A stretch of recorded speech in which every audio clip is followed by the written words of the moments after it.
What? Why are you shaking your head? You're welcome.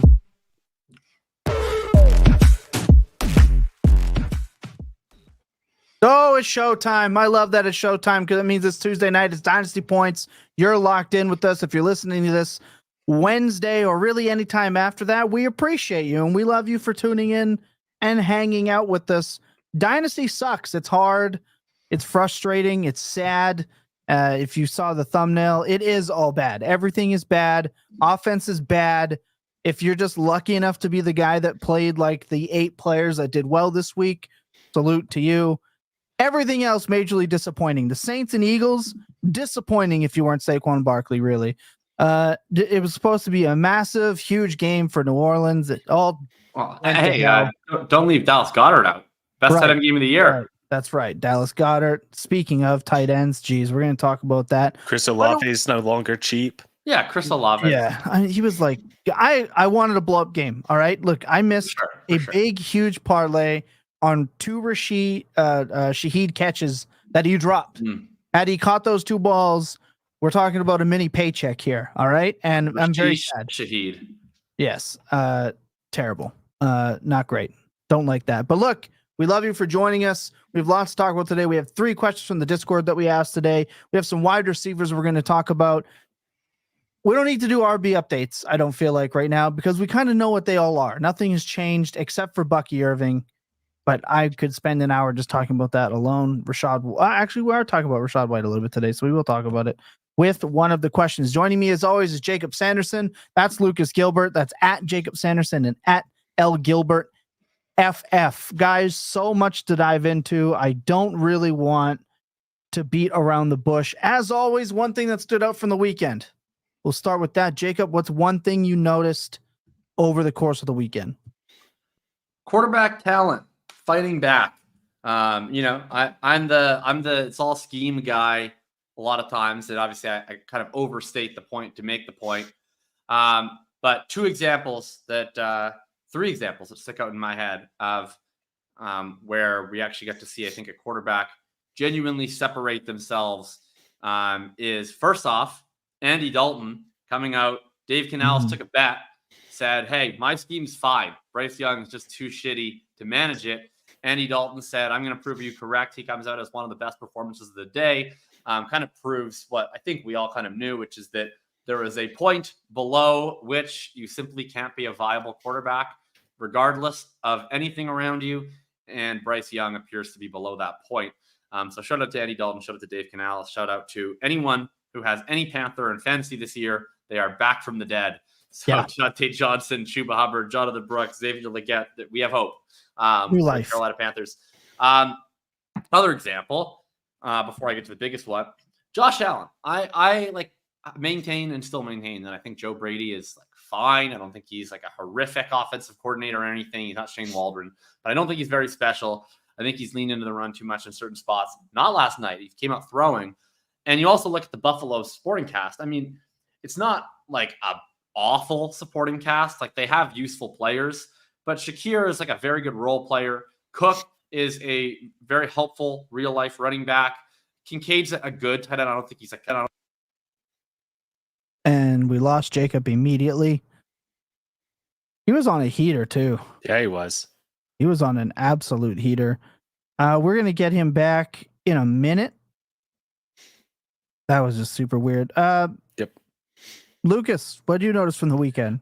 Biggest takeaways from the weekend, including Saturday. It was all about the Vols this weekend. So I got to give them a shout out. Got my orange lights on after going to Oklahoma, winning one for hype there. But then also, I think we have to talk about one of the biggest winners on the weekend, and that's Mr. Jawan Jennings, just absolutely coming out of nowhere, having a massive game, and I think probably has arguably the catch of the year on Saturday. It was awesome to watch. In non-Tennessee related news, though, I will have to say I think the biggest takeaway are some of the wide receivers getting a little bit more on track. I think offenses in general are starting to catch up a little bit, shaking off that rust, getting into more of their groove. And I will let Jacob take over because he was on that heater. So back over to you. Oh man, I don't know what Lock happened. that by already. I literally just like hit my like adapter that plugs in my camera and my mic, and it like unplugged it from the computer and sent me to the shadow realm for 30 seconds.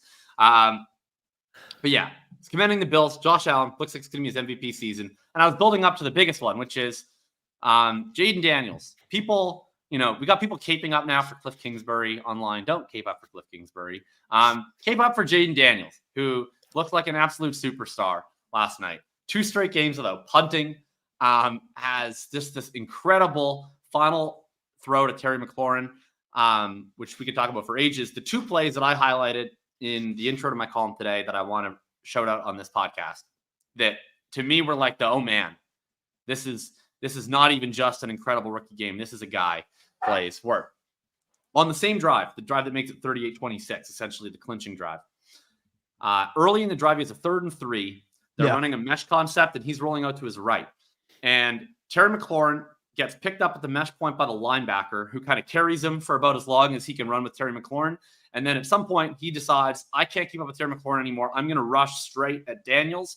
And he has a defensive back, I don't know, corner safety, whatever, kind of trying to pick up Terry behind him, which leaves Terry open for about 1 second, where he's now been dropped by the linebacker before he's about to get picked up by the defensive back. Daniels waits it out, knows he's watching what's going to happen, and as soon as he sees the linebacker release, just calmly flips it over the top of the linebacker, hits McLaurin right before he's about to get hit. Conversion. Comes up a couple plays later where it ends up being the big touchdown to McLaurin. Before we get the touchdown to McLaurin, they have 10 men on the field, and they have no timeouts. And it's confusion, and it's craziness. And ultimately, Daniel's able to go, take care of business, whatever. We're rolling with 10. Fuck it. We'll do it live. Gets McCaffrey into his spot, snaps the ball, sees the one-on-one, knows he's going to be hot because they don't have another man on the field to block the hot guy, chucks it up anyways. McLaurin catches it. Those plays were like the whole game that I watched. I thought the Bengals were going to win. This felt like the classic game of like rookie shows up on prime time, and it's the moral victory game. It's the game where the Bengals walk out with the win. Joe Burrow played fantastic in this game. And then you come away saying, well, Washington, they didn't win, but they really won because they found their quarterback of the future, right? And we put that on Fast Forward last night. Seems clear they found their quarterback, obviously, of the future, but also of the present in terms of him having the poise to not just put them in the position to win, but actually do it. I was so impressed with him last night, as everybody was, but I wanted to shout out those 2 plays because I thought those went beyond sort of the physical attributes that were obvious, but shows just sort of what a calm, cool, collected customer he was throughout that game. Yeah, I agree. As for Terry McLaurin, I mean, I wrote him up as a player to sell low, and in my article I put, we need to wait for like the game. You got it. He caught 2 incredibly deep balls, both perfectly placed, and he caught a couple others, the one that you had mentioned, and there was another ball in there that I missed.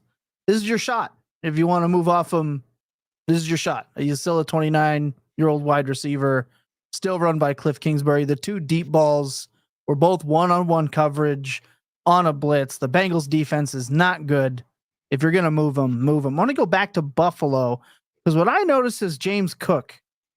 You were talking about him, and you were on an absolute heater. I love his usage. Like this guy, top 12 back.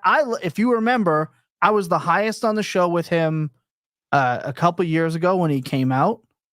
I think I'm still the highest on him now on the show. He's getting some pass game work now, which they are deliberately targeting him, and the juice is definitely there. And like you said, Joe Brady likes to run the ball. He's even getting some goal line carries. All wheels up on James Cook. He looked like one of the best backs in the league in the NFL this week. So I wanted to shout him out.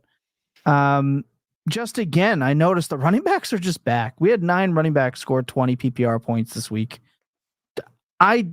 It's absurd that we're getting this every single week.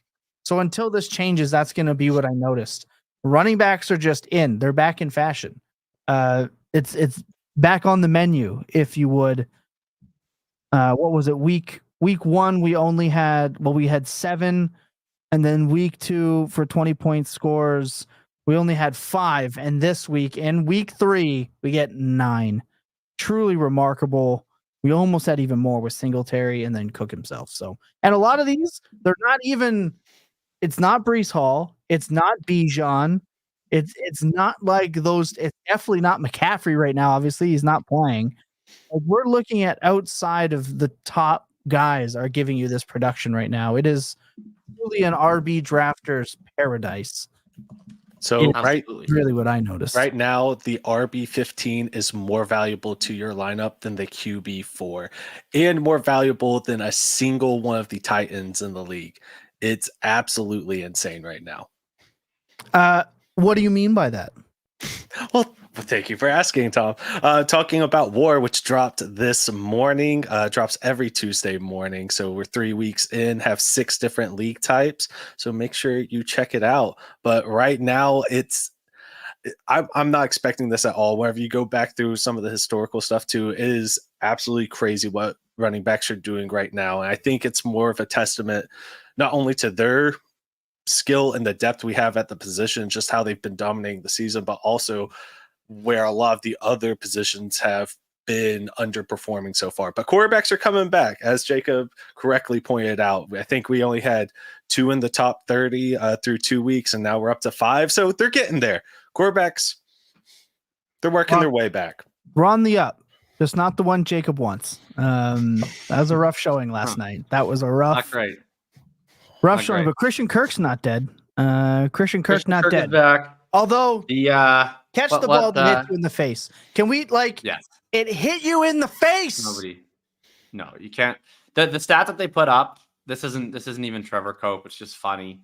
The stat they put up on the broadcast last night during one of the several typical Jaguars wide receiver drops when they were like, Jaguars have 109 drops since I think it was like since 2021 or something, and they were like second place is 18 fewer. It was like, yeah, that feels correct. That feels accurate to what I have to endure every single week. You know what it reminds me of? We all know what's happening is that the Colts haven't won in Jacksonville in like 12 years. It's like a weird curse for a team that's not good. Like there's it's not hard to win in Jacksonville. Everyone else does it. They're playing the Texans this week. They're gonna get shit kicked. And then they're gonna fire Doug Peterson and press Taylor mercifully. And then in week 5, guess who's coming over for dinner? The Indianapolis Colts are going to Trevor Bank Stadium. And it's gonna be the classic. Coach just got fired. We're going to look temporarily good for a week. Everybody's going to try hard. We're not going to drop any balls. And the Colts are going to get their face punched in. And we're going to lose like the 40. It'll be like such a heartwarming, positive moment for you, but also cripplingly depressing because you want the Colts to win. It's going to be a no-win situation for you on that. Yeah, Peterson's loyalty to Press Taylor it's a weird loyalty, but you know what? Me and Andy Buckler or Dynasty Buck or just Buck in the Fantasy Points Discord, we're talking about this after the Falcons game. I don't know if you guys remember, but I talked about early on in the offseason about being worried about first-year play callers and how it didn't matter what system they came from. We should be concerned about first-year play callers. I'm worried about the Falcons and their play calling. I feel like they were running all those screen passes at the end of the game because they literally ran out of plays they could run. Like, I feel like their offense is so condensed. They ran out of plays to run because they didn't know what to do. They didn't have enough of their offense rolled out. Look what's happening in Tennessee. That offense looks broken. Some of that is Will Levis. I get it. I mean, Will Levis makes some pretty amazing throws, and then he stares down his receivers to let Jair pick him off. But like that offense and their play calling is weird.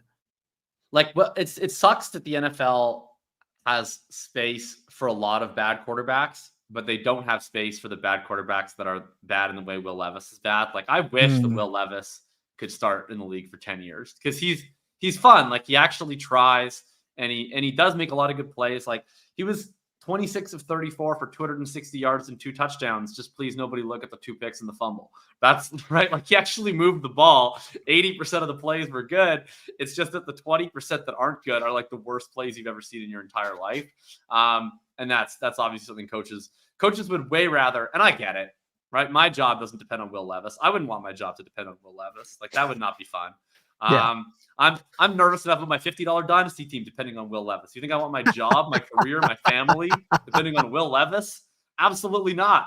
I don't fucking want that. That sounds terrible. So the point being is that the Brian Callahans of the world would rather have a player who's worse than Will Levis marginally 70% of the time, but just avoids looking like the biggest dumbass you've ever seen in your life 1 to 2 times per game.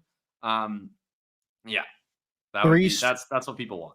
3 straight weeks of a Will Levis meme is a gift from the football gods. He's got a more meme. Do we get until it's Mason Rudolph non-memes?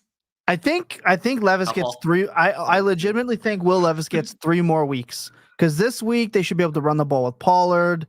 Spears would be another week healthier. Little play action. Calvin Ridley has been dead. Hopkins is coming back. Hopkins I feel alive like again. He looked great, and that was a phenomenal catch by him as well. It was a phenomenal catch. But yeah, that's just a lot of stuff that we noticed. I'm excited for football. I mean, Justin Fields had a decent game, but you know who didn't?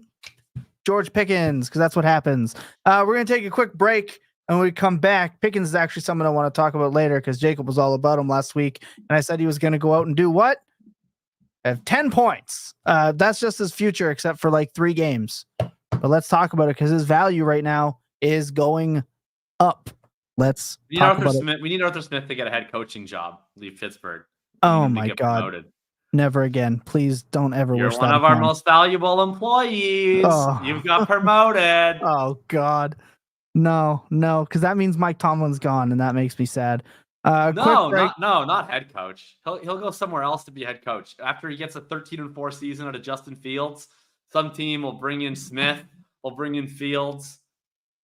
You know? No, please don't do this. Okay, he's somehow managed to make Fields like a bad fantasy asset every week, but this one when Austin's not running in like a 50-yard touchdown.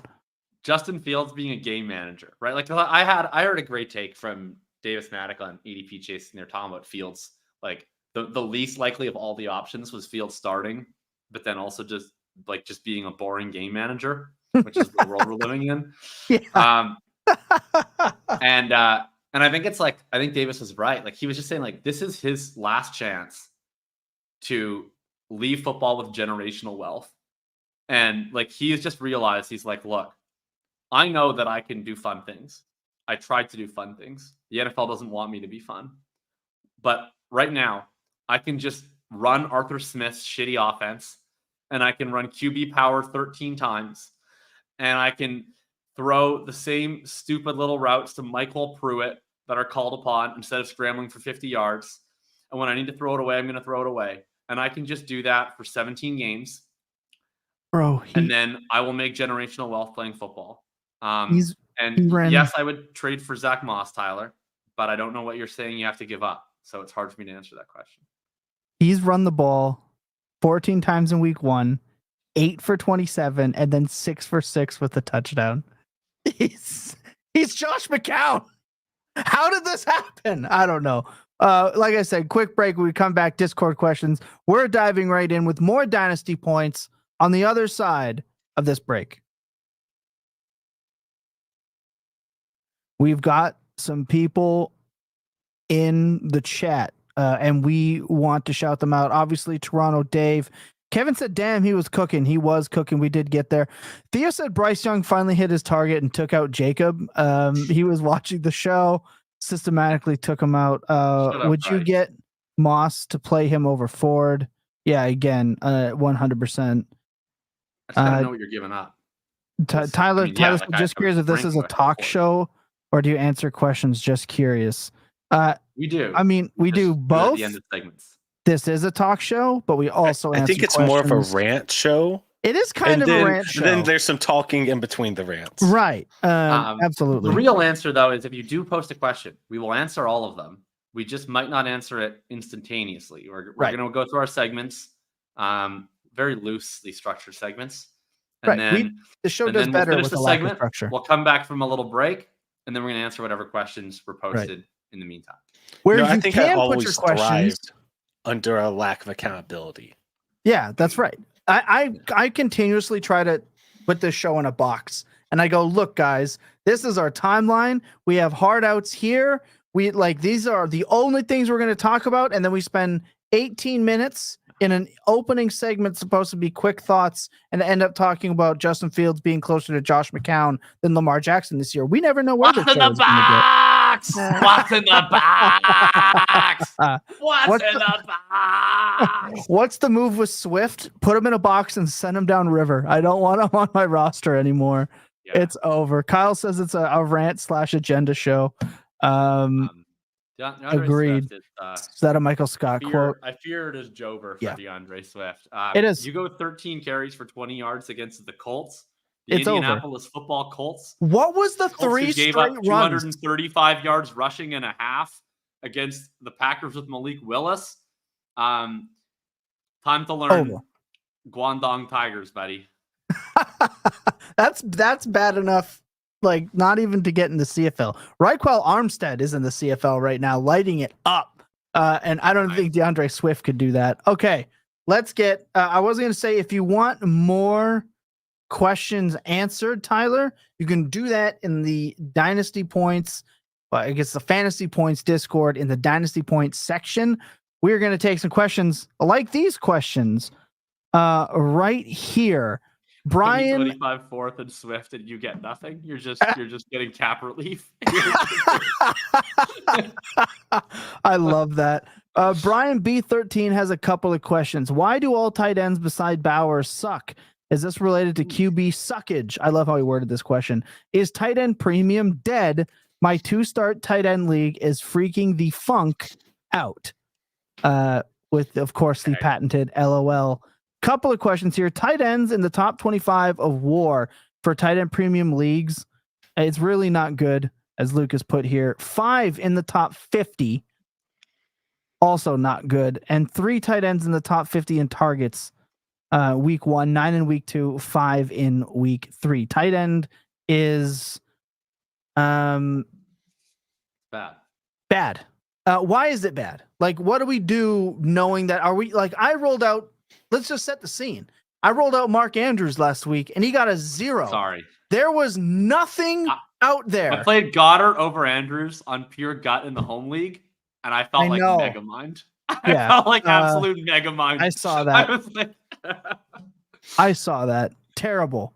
I got a 0. There was nothing put out that this was going to be a thing. This is a dope matchup for them because the wide receivers. Jay Flowers had, 2 balls? Like, what did this offense do? I watched the game and I couldn't figure it out. And a 26% target share. Yeah, and 2 screen passes. That was his day. Like, truly unbelievable. So there was nothing to do. So now at this point, now we're scared to start around 5 tight ends because of a literal 0. Let's talk about tight ends because I'm losing my mind here. I don't get it. I think the craziest thing is just that we're coming off of last season whenever we're talking about this tight end resurgence because we have Kincaid coming into the league. We have McBride coming into the league, Laporta coming into the league. And aside from McBride, you've been really disappointed if you went like tight end early. You're not even really that happy with McBride. Like his usage has been good. So it's like you can see how it gets better, but it hasn't even really been that great. No. Yeah, you're just hoping that whoever you put in gets a touchdown because they're only going to get 2 targets. And I don't know. I didn't have enough time. I wanted to pull in some of like the red zone work because at least the Bengals have been using tight ends in the red zone. They've just had some drops and some penalties, but it's just so weird. I'm not enough of a football savant to understand if the coverages that they're employing right now are just taking away. Patrick Mahomes was saying that Travis Kelce doesn't have a large stat line because he has 3 or 4 defenders on him pretty much every play, which, I mean, it's really good if you got Rashee Rice, but it's been weird. Let's just talk about tight ends with the total points here. All right. Dallas Goedert, number 1 off 1 game. Brock Bowers, number 2. He's been the most consistent. He's been the most consistent. Cole Kmet is number 3. Isaiah Likely off of one game is number 4. Mike Gesicki, one game. George Kittle missed a game. And then Trey McBride, who now has a concussion, he left. Hunter Henry, one game. Zach Ertz, slow, painful death by 1,000 cuts. Kyle Pitts had one game where he had 50 yards. Dalton Kincaid caught a touchdown that was blatantly holding and wasn't called, mind you, but touchdown in the back of the end zone. And ran half the routes. And then Pat Freiermuth and Jake Ferguson, who played 1.5 games, is 13. Jake Ferguson right now looks like the most hopeful tight end to me with how Dallas ran the offense through him. He looked unbelievable against Baltimore, burning Roquan multiple. To me, Jake Ferguson is like the tight end I'm hopeful for. It's a fucking nightmare. So I think there's a few things at work. I mean, and probably some that I can't explain. But if I'm trying to figure out why are tight ends all failing, part of it's just bad luck. Like Njoku got hurt immediately. Kittle got hurt. McBride's now hurt.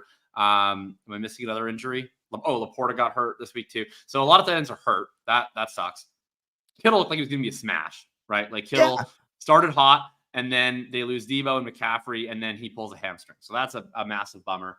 And then Njoku actually got off to a pretty good start in week 1, 2, and then he gets hurt immediately. So some of that, Ferguson too, missed injury. Ingram. I forgot Conklin, who had a great game. Yeah, Ingram got hurt too. So yeah, some of it's injury stuff. I think that another issue is like you look specifically at some of the tight ends that we would typically like to invest in, like Andrews, Kelsey, and Laporta are 3 that come to mind as tight ends who are in a pretty suboptimal spot where the best wide receiver on their team operates in the same area of the field as they do, right? Where you have Flowers, Rice, and Amon-Ra as these kind of non-traditional wide receiver ones who operate at low ADOTs. And if you're going to throw, typically when you think of the platonic ideal of the tight end, right? It's like Tyreek Hill is winning deep down the field and Travis Kelce is winning underneath. But like when the wide receiver that you're running the offense through is winning underneath and they're better at it than the tight end is, makes it really hard as the tight end to then step up and score a ton. And then I also think you just have Travis Kelce's probably just kind of washed. And then Mark Andrews is probably either washed or hurt from a car accident or hurt from his ankle injury last year. And I don't really know what percentage of which, but I just can't imagine that if this was 2 years ago, Mark Andrews, from a talent perspective, that the Ravens are ever designing a game plan that results in him running 6 pass routes. Like that just doesn't make any sense to me. So something is rotten in the state of Denmark on that one. And then if there's like one kind of like broader football guy take I have about this, it's that I think that as teams are trying to run the ball more as part of this overall response meta, because you'd think, right? Oh, everybody's playing deep with these deep shells. That's going to be great for tight ends, right? They're just going to be able to eat underneath. I think one issue that we're running into is teams want to run the ball more. And because of that, they want to run the ball with tight ends who can block. And I think it's really, and then they also don't want to just be the same, or they don't want to be the Broncos, right? Where they're just advertising based on what personnel they trot onto the field, whether it's a run play or a pass play on every single snap. So they're struggling with what do we do with these kind of tweener tight ends. This I think really affects Pitts and Kincaid, where it's like these guys are receiving weapons, but they're just not really viable blockers. And how do we then get them to these high route shares without just telling the defense basically every time they're on the field it's a pass, when we send them off the field it's a run? Like, do we just eat it in the run game having a bad blocker? Do we eat it in the passing game having a guy who can't run as many routes? And they kind of do a little bit of both. So you end up with some of the talented tight ends receiving wise that can be a little bit more dynamic, just end up with these pretty shitty route shares because teams are wanting to establish it. So I think it's a whole bunch of things. I don't know that it's going away. Like I'm not that optimistic, I guess, really about any of these tight ends, with the exception of like Bowers, McBride, and I guess Jake Ferguson. So and Goedert for as long as Smith and AJ Brown are out. Yeah. Saints can't cover a crossing route to save their damn life. So yeah, all that stuff. All that being said, I do have one rant about the tight end position. It's that if you are the person going on Twitter, trying to remove the tight end position from fantasy, you are a loser and you are scared to compete. And it's as simple as that. There are two answers to the whole, oh my God, tight ends aren't scoring thing. Well, look, one, if tight ends aren't scoring at all, you don't have to draft one early. You can just stream it, draft one late, say fuck the position. Or you can say, no tight ends are scoring. Boy, if one did score, it sure would be a great big positional advantage. Let me take the shot. Either you play the risk-reward game or you punt. But that's an interesting strategic choice. We have 4 positions in fantasy. If you play in one quarterback league, we basically have 3. You want to remove one of those? Because, oh my God, I drafted a tight end. He has a 60% route rate. No. Get your ass up off the couch, grind the waiver wire, pick a damn tight end, take your 2.9 points and like it. Because that's fantasy football. Yeah, I agree. That's very well said. I couldn't have said that better myself. Big shout out to Jacob on that one. I saw that this week, and we do this every year. There's always somebody every year. Like we see the questions. We will get to them in a little bit. We do have another one. This one kind of feeds into the last one a little bit, or feeds off of, not feeds into. I can't even speak today. Why are there so many mid QBs this season? He says, or maybe I have them all. Seeing so many points in the 8 and 12s. Don't remember that before. Is it all the defense in cover 2 shell or lack of preseason? Lucas, you have 18.7 points for QB 12 in 2023, 17.2 for QB 12 in 2024, 16 versus 13.2 points for QB 24. That's crazy. There's obviously a drop off. And I think I have an easy answer for this, and just touchdowns. We continue to hit record lows in touchdowns scored or thrown by quarterbacks. And yeah, some of it is variance. The running backs getting it more at the 1. I think that is going to come around. I don't know if this is a shell thing, because some offenses can burn right by it. Right? We talked about it. Sam Darnold right now looks like a top 10 quarterback in the NFL. Derek Carr, aside from last week, looked lights out.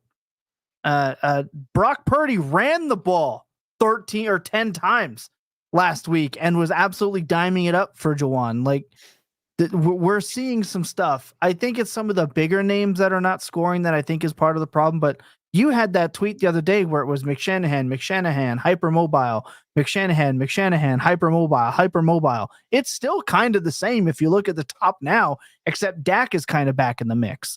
I think overall the quarterback play has been the same as it has been. I feel like it's magnified right now because of how little the offenses are actually putting out at the moment. I think the quarterback play has been the same. The talent is the same, but this year Konami code matters and what system matters. Right now it's about system. We hammered that early in this offseason, throughout the offseason, and then I have hammered that with the late quarterback strategy since this podcast has existed. I have been talking about picking up the late quarterbacks. Like, because again, let's look at the late guys. Baker, Daniel Jones, Geno Smith, Derek Carr, Matt Stafford. Smashes for what they're giving you compared to kind of what we're seeing at the top. So let's talk about it. Quarterbacks, Jacob. You kind of hit this earlier. Yeah, I had a bit earlier. I ranted about the tight ends, and I don't want to do the classic Jacob move of saying I have a hard out and then eating up all the time. So I agree. I think the biggest issue is just that there's less touchdowns, and so there's thus going to be less quarterback production, and there's the quarterbacks are less effective in real life. So I think you mostly nailed it. We also talked about it a lot last week, right? If you're at this point, if you're investing in a quarterback, you either want them to run a lot or you want them to play in a very advantageous environment, because right now what we're not seeing a lot of is pocket-based quarterbacks overcoming adverse circumstances to produce fantasy points in the way that we might have 4, 5, 6 years ago. So that's, I think, the big thing. Yeah, agree. And it's not just passing touchdowns. There's fewer rushing touchdowns right now, too. There's only 3 quarterbacks in the NFL who have multiple rushing touchdowns through 3 weeks, which just feels incredibly low. Like, Jalen Hurts, who had 15 last season, he's only sitting at 1 right now. He looks so bad. Yeah, it just seems so weird. Malik Willis has a rushing touchdown. He won't even have that if Jordan Love were healthy. So I don't know. Bo Nix has 2 rushing touchdowns, and that's it. That's the only thing keeping him alive, though, in terms of any sort of production. Like he's above quarterback 24 right now at 14.2 fantasy points per game because he has 2 rushing touchdowns. That's so crazy. You could literally just play a receiver. Like, quarterback sucks so bad right now. It really hurts my brain. You're right, though. You're absolutely right. It's just general lack of production. I expect this to uptick at some point. So I do think it's going to get better throughout the season. I mean, I think we've seen over our last 2 seasons with the condensed preseason that at least the first week output has been lower both years. So I don't think that that's a coincidence. Having time to go up against actual defenses, it helps your offensive output, helps you get more comfortable, helps you develop a rhythm with your wide receivers and understand how to operate on game days. Like that doesn't take a lot of brain power to get to that point. We'll see as the season keeps going on. I do expect it to pick up. We did see a lot of movement this week with some of the quarterbacks sneaking into the top 30 in terms of their overall value to your team. I have a feeling we'll see a couple more sneak up before the end of the season. It is just wild, though, and this is having repercussions on all the other positions except for running backs who are just eating it up. Right, and again, they're getting the touchdowns inside the 1. So like you said, a lot of those could be fades, tap passes, whatever, right? So it's interesting. We got one from Vunderbeard, and I got to tell you that this entire time until I typed this out, I thought it was Vunderbread. But Vunderbeard makes a lot more sense given your profile picture. Can you guys go over on the weekly pod what we're doing with Rachaad White in Dynasty right now? Panic selling for any second that I can get. Looks bleak. Bucky is the man. I've been hammering Bucky pretty much all off season. A few of us have been. We said week 6. It may not get there. We may not get to week 6 at this point before his job is taken. What do we do with Rachaad White, who is still going to be on the team next year? Is this just a split? Is this just a receiving role? What do we do with him right now? I'll go to Jacob. Yeah, I mean, he's like a high-end flex play, maybe. I mean, he still played 71% of the snaps last week. He still clearly plays the receiving role for the team. I think this will be a more gradual shift than people maybe think, and less of like it's going to flip overnight type of situation.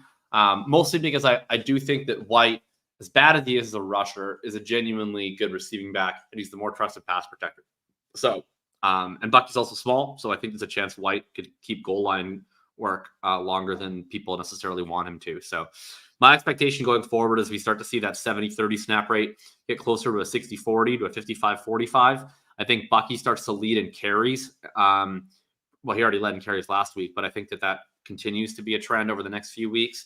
And White is basically going to have to get there through receiving volume. So I don't know. I would probably treat him kind of like similar to how you treat like an Austin Eckler or something. Yeah. Where it's like it's a flex play on receiving volume, but the idea of him being a workhorse back, probably not really in the cards. Yeah, I don't think Bucky's really eating into his receiving workload more than any other backup running back would be at this point in time. And I mean, Bucky does not yet. Bucky does have that skill set going back to his college days at Oregon. But Rachaad White, he is a really good receiving running back. We've always known that. We know that he's not necessarily the best running the ball running back that's out there. We've lived with it because they didn't have anyone else to go and take those carries away from him last season. And there is value in having a receiving running back on your roster. So I don't think that he's a priority sell by any means right now. You're only selling him if you were going to sell him regardless because you were trying to tank. Like, I don't think you have to go out of your way, especially now whenever his value is at like an all-time low. Him just purely being a receiving back isn't going to hurt his value more than it's currently at. So I'm just kind of sitting there. And also it's kind of on you if you were expecting more. Like, we've known this now for a couple of seasons. I think we're all a little bit surprised that Bucky has taken the role that he has. He's really kind of like seized it earlier than I think a lot of people would have suspected. So good on Bucky for doing that. But I mean, If you've been listening to this podcast or several other Dynasty related shows, you should have been seeing this coming. I'll just put it in perspective. Bucky has passed Rachaad White on keep trade cut. So if you know someone in your league that is a keep trade cut doer, if you would, and uses it regularly, apparently you can still go and get Aaron Jones, Tony Pollard, and Najee Harris for Rachaad White straight up. And I just would. If you want more points and more opportunity for lead guys, that would be my option. Those are the 3 questions we picked from the Discord this week. We usually ask every couple of weeks if somebody has any questions they want from us. That was that. When we come back, we're going to talk some wide receivers, and we're going to get out of here at like a crisp hour and 5, which is we have not done in a very long time. So sit tight. We'll be right back.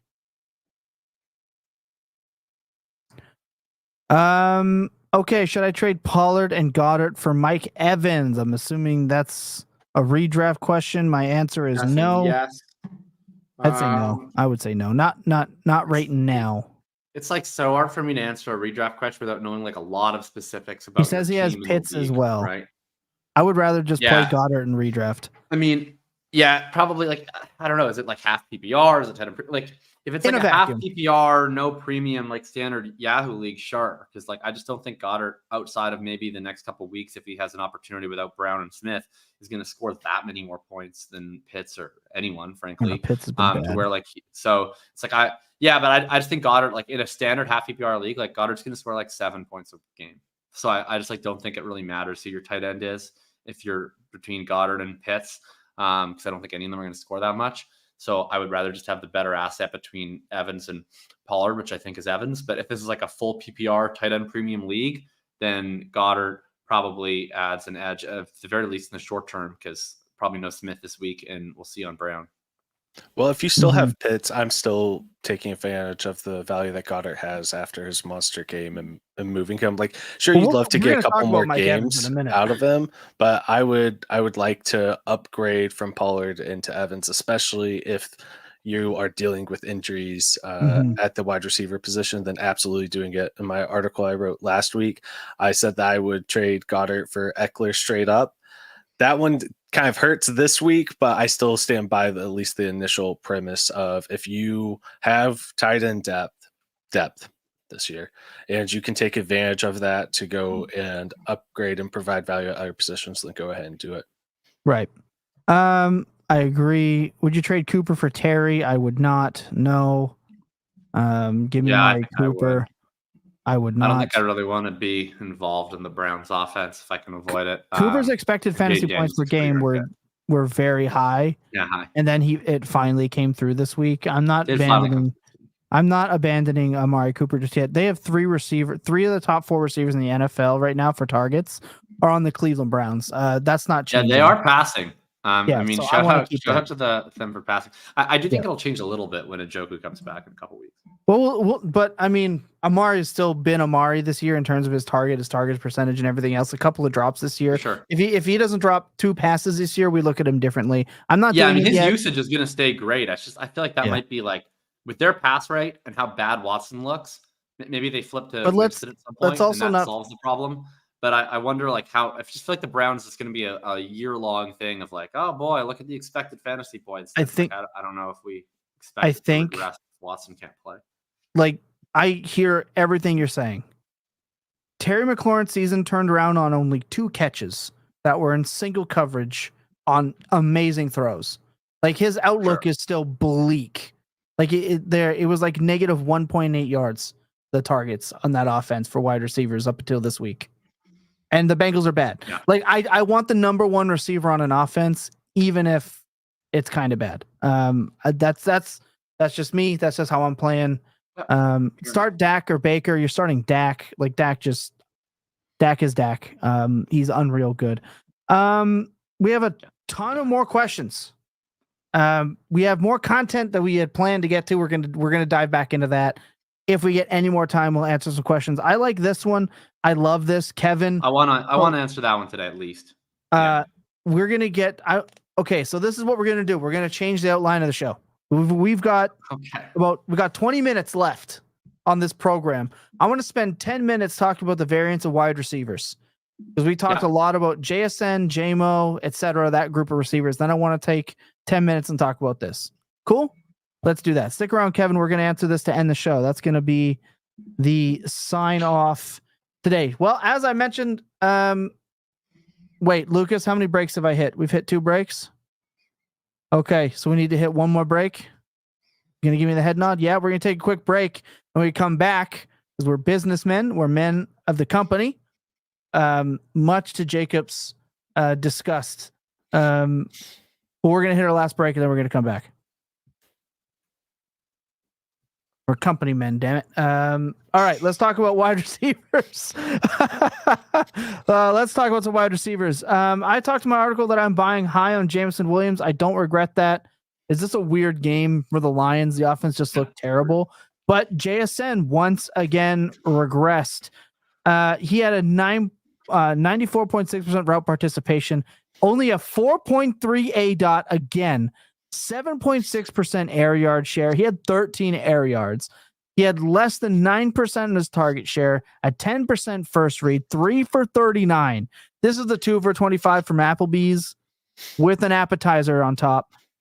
He was out targeted by Tyler Lockett 8-3. So this is just week 1 again.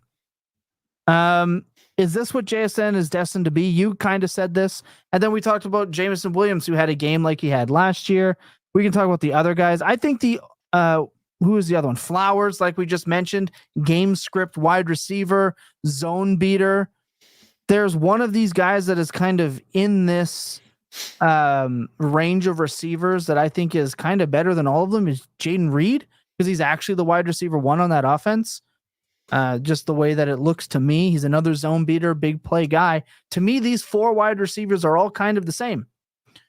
Are we still hopeful? Are we still buying? And we're just accepting that these wide receivers are going to have variances because they're not the top dogs. Because these guys are all rising up in keep trade cut on like by the day. Yeah, Reed is fine. They need Jordan Love back. The volume's terrible with Malik Willis, although he's obviously played way better in real life than anyone would have expected. It's not amazing fantasy value of the wide receivers. I don't really have concerns about Jayden Reed. If he struggles with Love, I'll have concerns, but I think that one's pretty easily explained. Flowers too, I have no concerns. His role was incredible the first 2 weeks. And I mean, like, he had a very meaningless 26% target share this week because they threw 15 times. But like, again, the reason he busted is because they threw 15 times. And it was we kind of busted in week 1 too. 10 targets, 6 receptions for 37 yards is a bust. That's a terrible. That's a terrible game. 2024 fantasy, man. That's 10 fantasy points right there. That's not fine. That's a down for a guy moving up keep trade cut rankings. That's a terrible game. I disagree. I mean, that's a 10 target game right there. Like, his role is gimmicky, so it's going to be what it's going to be. But like, that's what I'm saying. From a volume perspective, it's there. And I mean, the most bullish thing for Zay Flowers is that Mark Andrews appears to be just like not a factor. So yeah, it makes me sad. This whole passing offense flows through Zay Flowers right now. Like, none of these other guys, I think, are really threats to his command of the volume in the offense. And they're not going to average 15 pass attempts every week. So I'm very in on Flowers, in on Reed. JSN and JMO are way harder to make sense of because we just don't have a long enough track record of them. So it's hard. It's going to flip our perception. Like, you never want to be too reactive to 1 game samples, but we just don't have enough of a sustained sample with these guys to not have to react to some extent to 1 game inputs, because each thing is really changing a lot of our perception about these guys. JSN is weird because the whole year you look at the sample, it looks reasonably encouraging, but it's all based off of that 1 game. And you just have to try to decide, like, is this a weird sequencing thing where if you just smooth out his production more evenly, it would look encouraging? Or is it just they got in some weird matchup in week 2 against New England that they attacked, and that's not going to be indicative of anything going forward? And I just don't know. So, like, I'm kind of back to where I was, I guess, before the season with JSN, which is just like, good prospect, great prospect, good offense, and hasn't proved it yet. So, like, I don't know. Like, there still seems like he has a lot of truthers there, right? Like, I haven't seen a lot of negative JSN speak from his people. The people that like JSN are still riding high. So, like, if you could still sell him at his price from a week ago, I would at least be interested. But I'm not going to deny his upside either. Jameson, probably somewhere between. Like I probably am a little bit less worried about him than JSN because, again, weird game. They threw like 23 passes, and there's so many targets in this offense. There's so many playmakers in this offense that one of them is always going to wind up getting left out on a week-to-week basis. So Jameson's going to have weeks like this in the future. I still think I weigh what we've seen over the whole season a little bit more. JSN's probably the one that I'm most worried about because that was like the idea is last week the start of something new, or is it just going to go down as one weird outlier? When you come back off of that and it's 3 targets again, it's like maybe it's just an outlier. But I could then change my mind again literally next week if he comes back and it's 12 targets again. That point is what I want to talk about because I had somebody ask me about your rankings versus mine. I just finished my tier chart update. I posted that over the weekend, and somebody said, why do you have player X a little bit higher than where Jacob is, where he's moved him down like 2 tiers already? And I said, because I want to see it. Like I didn't move JSN up 2 tiers after that last game. Not saying you did. I just want to say that there's a very different kind of set of philosophies here. Let's not where I think Dynasty on a week-to-week basis can be extremely reactionary. And I think that can be dangerous. That can be dangerous for your rosters. That can be dangerous for your futures. I did write in my article that I'm comfortable buying high on Jameson Williams. And on this program, I asked last week, if he busts, are you still going to be as happy trading that 25 first if what happened this week ended up happening? And guess what? It happened. So everyone that would have traded those draft picks, this is going to tie into that buying that 25 first theory. See what I'm doing here as a professional. I'm tying these last 2 things in here because we're good at what we do. But I was just as comfortable moving that 25 first still. I don't have any regrets because that was baked into it. I think us as a Dynasty community need to stop treating this game like redraft, right? We have signals and we have tells that give us the information we use moving forward. Is it more likely that last week was, I think I'm saying it's the aberration. It's an outlier game for them. They threw it 23 times. The offense looked rough. That's not what this offense does on a regular basis. So those targets are going to go back up. 8-9 targets. Laporta is hurt. We can expect kind of a rebound game. JSN, I still don't know. I still don't know. I have no idea. But I'm still confident that he's not going to go 3 for 39 all year because they showed that he can be used and be good. It's just how is it going to fit in? Okay, so we can expect that his dynasty value is probably going to sit where it is. His usage, I called him West Coast Chris Godwin. I'm probably thinking that's where he's going to end up. So we'll see. But yeah, I'm very happy with all these guys still. I think I'm buying the hardest on Reed. I think I'm the lowest on Flowers. But like Jacobs likes to point out, I can't hate your favorite team because I hate my own favorite team the most. Just that usage, they're all just kind of gadgety guys at the end of the day. But Jameson Williams so far is the target guy out of the group. So I guess he's the one, but how I'm treating them, exactly the same as I was last week. And that's what's important. We cannot go week to week flip-flopping on our values as harshly and as quickly. We have to absorb that new information and yes, eventually make a decision. But there's a little too much flip-floppity in Dynasty, and I'm of the let's relax a little bit and not be incredibly too hasty. Whereas being hasty, as you've mentioned before, Jacob, it can be extremely beneficial. If you are hasty in buying Puka Nacua on those signals, great. It paid off for you. None of these are the same signals. Just a point. These aren't rookies. These aren't, by the way, shout out the rookie receivers. I mean, keep trade cut, wide receiver 3, Marvin Harrison, wide receiver 4, Malik Neighbors. Insane what those guys are doing, but that ties it in. That ties it into buying the 25 first. Let's talk about how we're feeling about buying the 25 first and what the general philosophy is for Dynasty, because I don't want to be moving my first in trades. I would rather be sending players to get players and picks to hold my values as long as I can. So let's shake this up a bit, Jacob. Yeah, moving 25 once. So first off, I think that the first question is why, right? So the issue with moving draft picks in Dynasty is that they are an asset that has universal value, right? We just talked about a bunch of other young assets on the show. Flowers, Williams, JSN, Reed, that all of us have a little bit different opinions about, right? If you come offer me Zay Flowers, that probably has a reasonable amount of appeal. If you offer Tom Zay Flowers, probably not quite as much. But if you offer me a 25-1, you offer Tom a 25-1, we're both going to have roughly the same amount of interest in that because it has that universal currency. That makes picks, to me, a more valuable trade asset because they're so scarce in terms of what kind of things can offer you that level of flexibility than what their actual value is if you hold them over time, right? Even if you've decided for whatever reason, and I'll get into that in a second, this is going to be the Dynasty 101 this week. I've decided on it just now in this moment. Once you've made the decision, I'm going to move my 25-1, right? I still think you have to value it almost higher than its actual value because you only get to fire that bullet once, right? Yeah. Every other move that you make to improve your team, you're going to have to somehow find someone to take on some player that they like. And that's going to be a little bit harder to do because there might only be one or two managers that are particularly interested in buying the player that you want to sell. Or you're going to have to move production out of your lineup to get production into your lineup. And that can be sometimes counterproductive. So the only time you get to fire that easy button of I'll just give you a pick and you give me production is one time. Or if you have multiple firsts, more than that. So I think you have to value it very highly. And I also think you have to look at your team and decide, am I a team that should be moving my 25-1?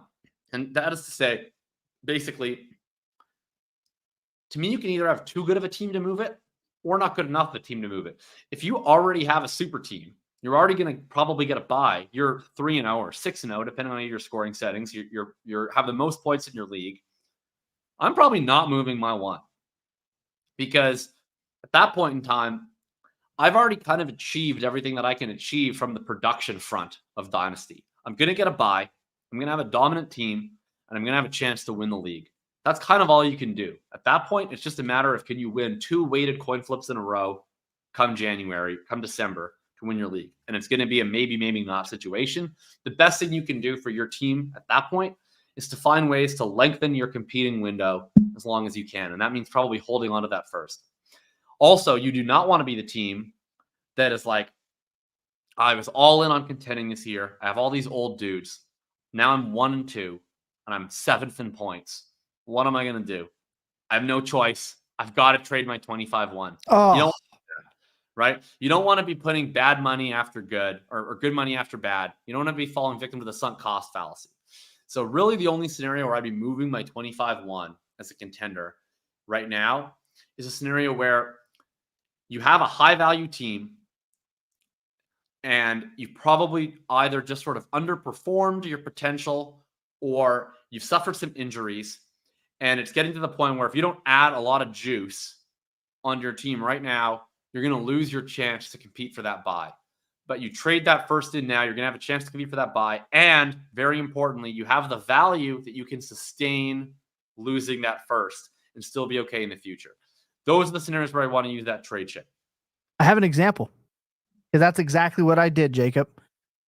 In the Dynasty League that I have gone back to back, and I'm currently playing you this week, actually, for number 1 overall supremacy, is the team that I traded my 25 first away to go and get Jameson Williams.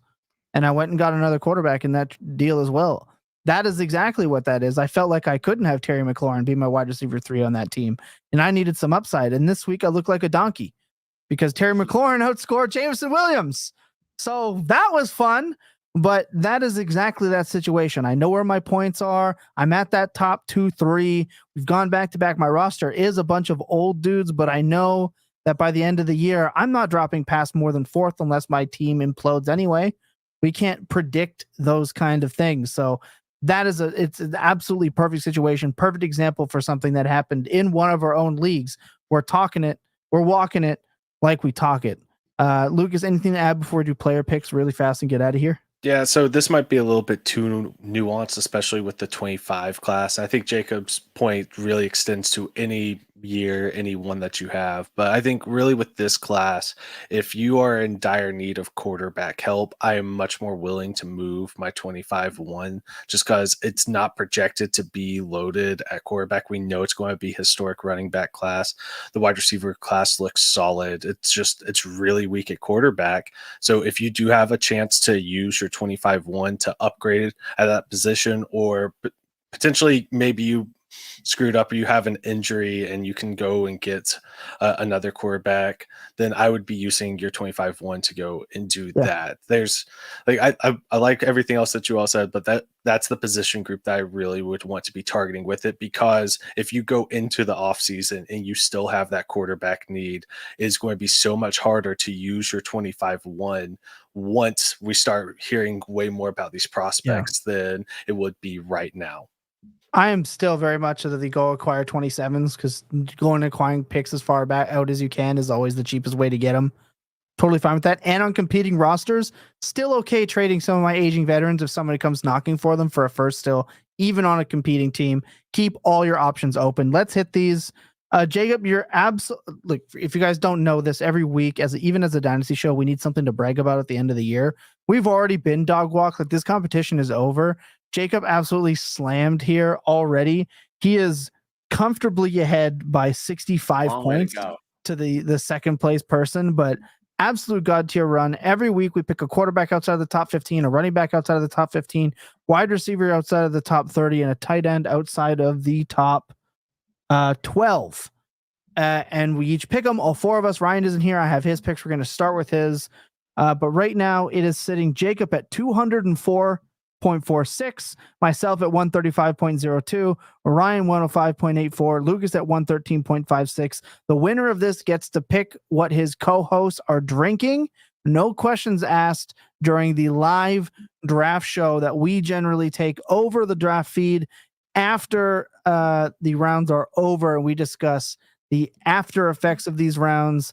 Once the Brett Whitefield and Scott Barrett's and Joe Dolan's tuck themselves away in bed, us absolute sicko degenerates still go live for multiple hours after that.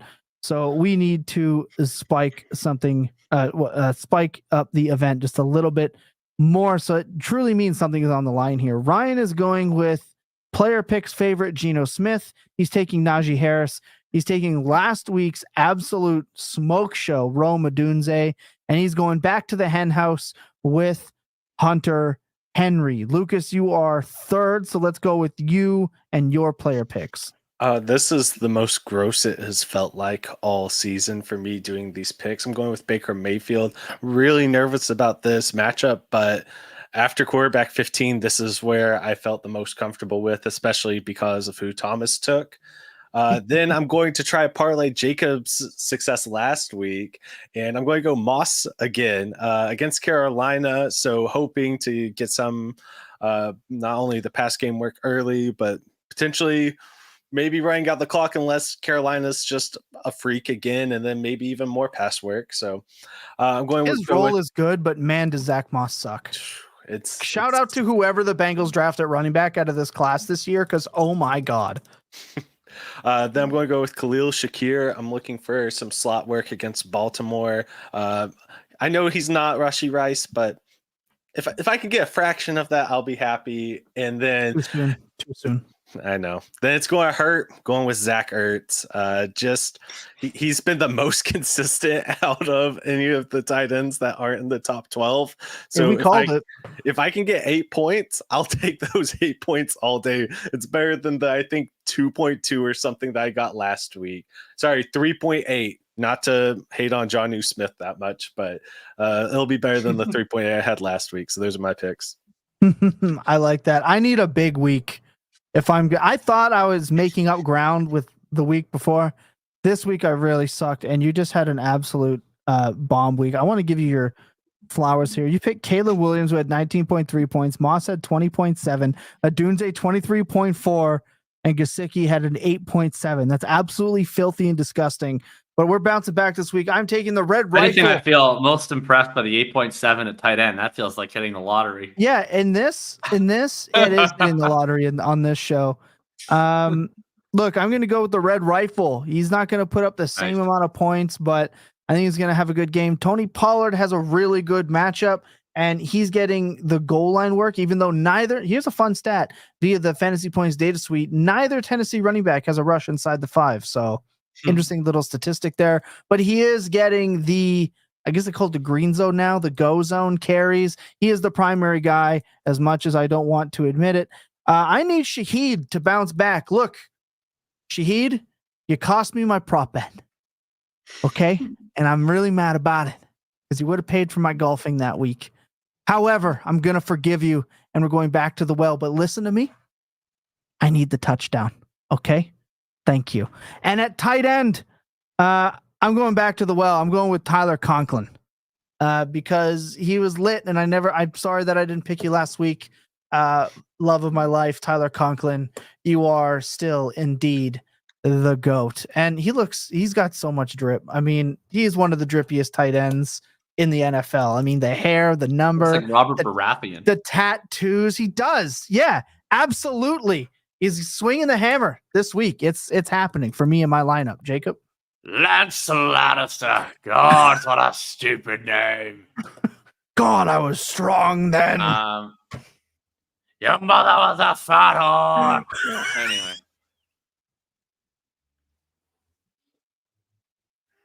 Okay, go ahead. Robert Baratheon, icon. The GOAT. I will be straight up that my quarterback, running back, and receiver that I originally wanted to take were all stolen this week, and I put my picks in last. I wanted to pick actually all of Ryan's picks, Gino, Najee, and Rome. So if Ryan has a big week, he can just I don't know, suck on it.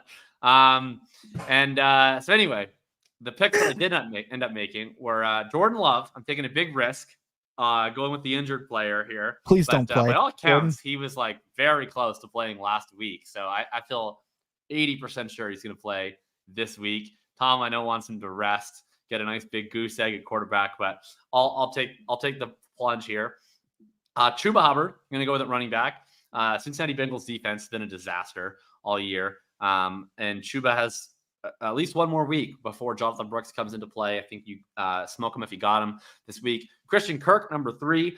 Not dead. This was the first time that they had to come into a game planning without Evan Ingram. And I think that made a difference for Christian Kirk, who kind of occupies that slot role without Ingram there. Hopefully he gets another big week, probably also in garbage time again this week. And then completing my stack with Jordan Love will be Tucker Kraft.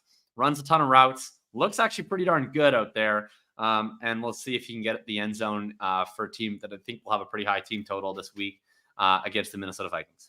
I've discovered your trick. It's always having a stack. Right now, that is how you've been getting ahead on these stacks. You truly are a best ball and DFS bro down to your core. That's the show for today. We love you all. Jacob, what's next for Thinking About Thinking? Tom's gonna get mad at me because I'm not gonna talk about what's coming next on Thinking About Thinking. I'm gonna do a quick rant. It's not about fantasy football. If anyone was following, sorry, I feel obliged to bring this up on the program, the platform.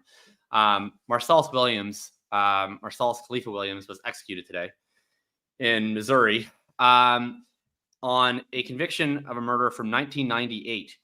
And it was based not on any provable forensic evidence, but on unreliable witness testimony. 18 years later, they tested the forensic evidence, which did not match. The governor at the time, 1 year later in 2017, commissioned an inquiry into the conviction, which lasted up to 6 years. And in 2023, that was canceled by the current governor, and the attorney general sought the continuation of the execution.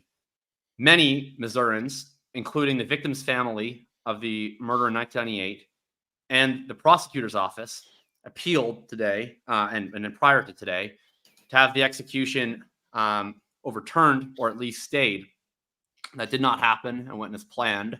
And while obviously this is a very fun program and normally is I think a bright spot in my day, and I hope yours, I do hope that people seeing this story give a moment of thought for how we live in a society that not only kills people who, by all accounts, may well be innocent, but frankly, where we live in a world where we have so much confidence in ourselves, despite certain proof every single day that what we thought was true or what we thought was right was wrong, that we still live in a world where we think that it's okay to kill people through a state organized enterprise makes me sick. And I hope that a case as flagrant and horrible as this results in people rethinking that over time. And if there's anything you can do in your communities, and I'll probably tweet out some resources, stuff later on tonight or tomorrow towards advocacy groups working to end the death penalty. I certainly recommend everybody give that some thought this evening. So thanks for indulging that. Yeah. And look, be on the lookout. You can find that at Jacob Sanderson, of course, over on X. Be on the lookout for it. Remember to check in on your loved ones, even if you're not sure that you need it. I mean, geez, like Jacob said, this time of day, you never know. And yeah, be sure to tune in with us next week. If you're listening to this tomorrow, leave a comment, leave a like, rate, all of the best things that help us go a really, really long way. Much love to everybody. We'll stay in touch. We'll see you in the Discord. Until next week, clear as full hearts can never lose in your best days. Throw a spent tilting. Good night, everybody. What? Why are you shaking your head? You're welcome.